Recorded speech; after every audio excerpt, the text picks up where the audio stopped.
Bhagyachandra since 1759 AD. He is remembered as being an enlightened king who was deeply devoted to God. Krishna himself desired to have the Ras Leela performed by the dancers and musicians of Manipur. His gifted daughter, Shija Lai Roybi, regarded as the Mirabai of Manipur, put the king's dream into choreographic form.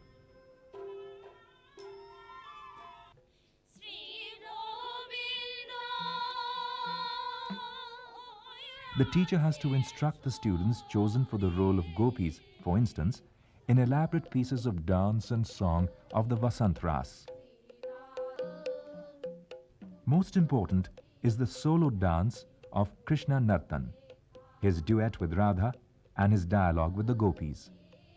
It also includes the Bhangi Paran with the other dancers and singers. The Ojha or chief guru supervises the students very strictly. The guru may often have been strict with his students, perhaps even beaten the young one who plays Krishna. But now, the venerable guru displays faith and humility as he bows low before the child Krishna and says, "You have taken the form of the God I worship. Forgive me for hurting you." The 15th century ushered in a new cultural phase. Manipur enthusiastically adopted the rites and rituals of Bengal Vaishnavism. By the 18th century, Manipur became a land of the Vaishnavas with a distinctive cultural expression that manifests itself in an annual cycle of social and religious festivals. Costumes of Manipuri Ras are also unique in their own way. Ladies wear stiff skirts with stunning decorative motifs. It is believed that King Bhagyachandra himself saw these kinds of Ras dresses in his dream.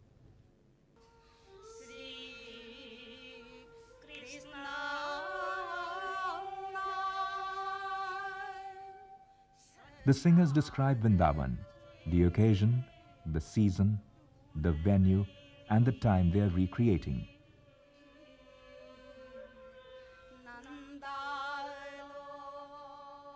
When they begin to describe Krishna, the actor playing that part starts his abhisar or journey to meet his beloved Radha.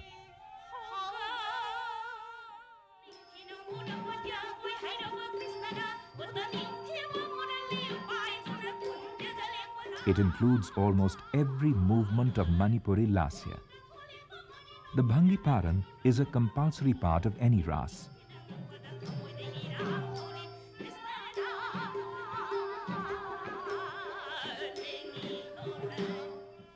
It is made up of age-old compositions for dance and music and has remained unchanged over centuries.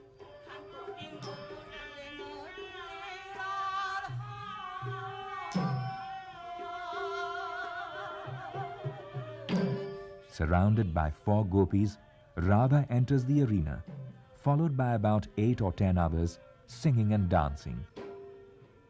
They describe Radha's beauty, comparing her to the flowers, the birds, and the season.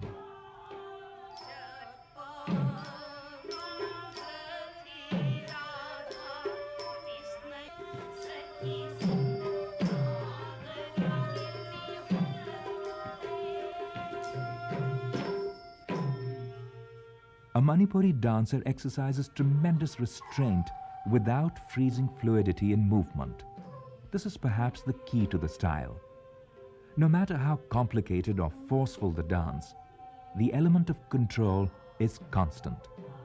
The dancer displays a unique ease of movement and an air of understatement.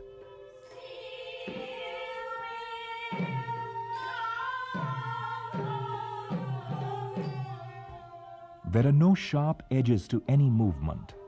One movement merges into another, creating a sense of timelessness.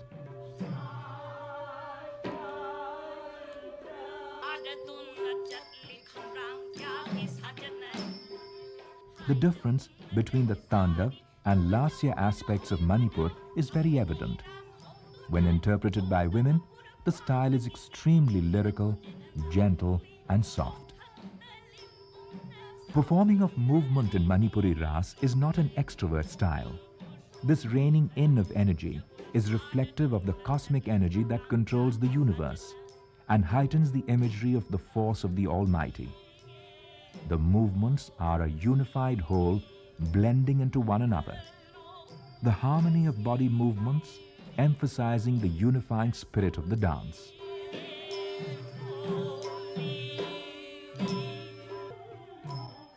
The RAAS is a living force in Manipur. At the end of the Leela, Krishna asks the gopis to return to their respective homes as dawn is approaching fast. And they reply, "May we always be born again as gopis." This is the true sentiment of the RAAS. It is reflected in the heart of every member of the audience, each of whom wants to be united with the Divine Spirit. In this devotion, one can find a simple and human approach in which desires, aspirations, and feelings are part of the love for God.